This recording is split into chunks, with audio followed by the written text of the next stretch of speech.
in all this conversation, it's good to have. I think we also have to recognize that we're lucky to have all these companies located in the United States. When we talked about the issues and concerns, for instance, with TikTok, we can see that a lot of these companies could easily leave here and go elsewhere, and then we would have far less oversight. I think the crackdown on January 6th was correct.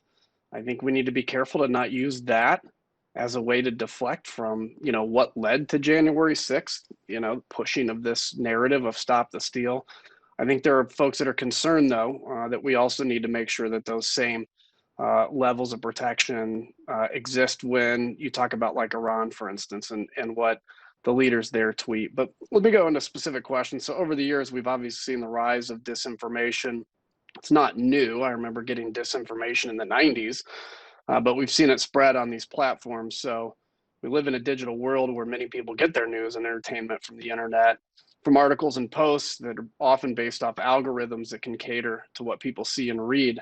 So with those constant news feeds that simply reinforce people's beliefs, or worse, that they can promote disgraceful and utterly ridiculous conspiracy theories from groups like QAnon.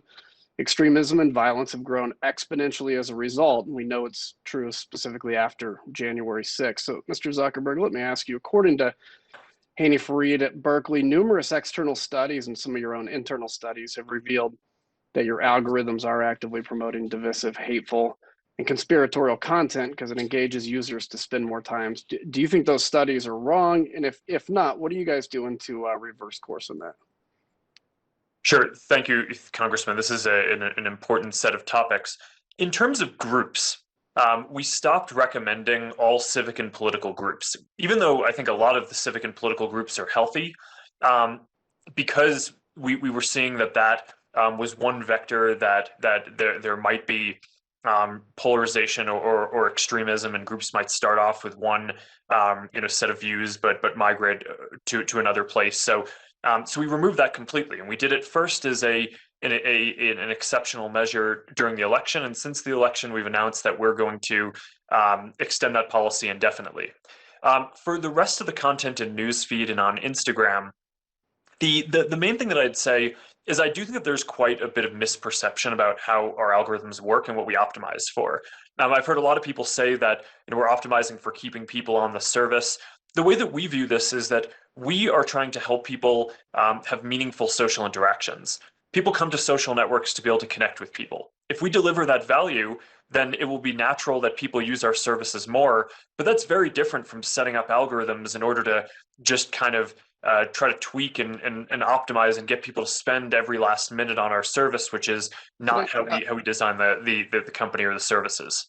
Thanks. I don't mean to interrupt you. I do have another question. Mr. Chairman, I want to ask unanimous consent to insert into the record an article from the Wall Street Journal titled "Facebook Executives Shut Down Efforts to Make the Site Less Divisive." Let me move on to the next one. For years, I've called for increased consumer protection from companies on fake accounts and bad actors who use them to exploit others. This issue affected me personally. In 2015, a woman from India spent all of her money on a flight to come see me because she claimed to have developed a relationship with me over Facebook.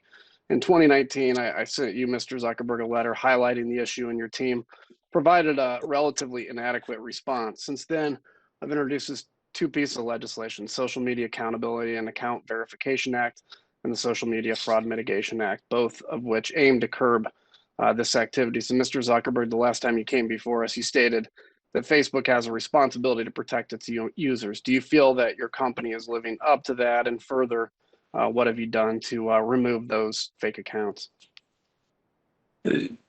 Thanks. So fake accounts are one of the bigger integrity issues that we face. I think in the first half in the last half of last year, I think we took down more than 1 billion fake accounts, just to give you a sense of the volume. Although most of those our systems are able to identify within seconds or minutes of them signing up, because the accounts just don't behave in a way that a normal person would in using the service. But this is certainly one of the highest priority issues we have. We see a large prevalence of it. Our systems, I think at this point, are pretty effective in fighting it, but they're not perfect, and there are still a few percent that get through, and it's a big issue and one that we'll continue working on. Thank you. I'd love to ask the others the question, but I don't have time, so I yield back, Mr. Chairman. Thank you for your attention.